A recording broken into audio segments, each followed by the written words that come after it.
بله شیخ موز او کی رپورتاج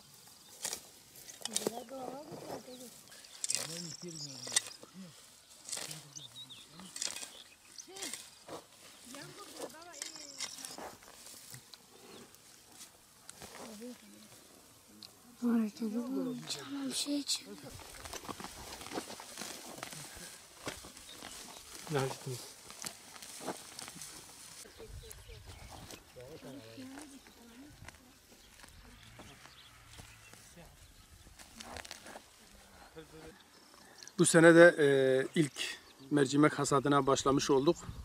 Önümüzdeki birkaç yıl önce de hep Ramazan ayına denk geliyordu. Büyük bir ihtimalle gene önümüzdeki 2 yıl mercimek hasadı Ramazan'da olacak. İnşallah 2 yıldan sonra artık bayramdan sonraya dönüşür. Tabii ki Ramazan dememizin sebebi şöyle: oruç tutanlar için mercimek hasadını toplamak gerçekten çok zor. Biz sahurumuzu yiyip sabah namazını kıldıktan hemen sonra tarlaya geldik. Tabii ki öğleden önce de çıkmamız gerekiyor. Çünkü hava sıcaklığı nedeniyle oruçlu bir şekilde durmak biraz zor oluyor, meşakkatli oluyor. O nedenle inşallah birazdan biz eve gideceğiz artık. Genelde zaten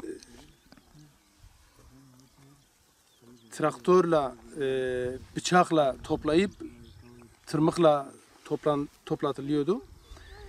Yalnız bu sene bazı cevizleri biz tarlanın içine ektik. Ceviz ağaçları, tarımın bize vermiş olduğu cevizleri. O nedenle bıçakla biz toplayamadık. Eski usule göre elle, sapanla topladık.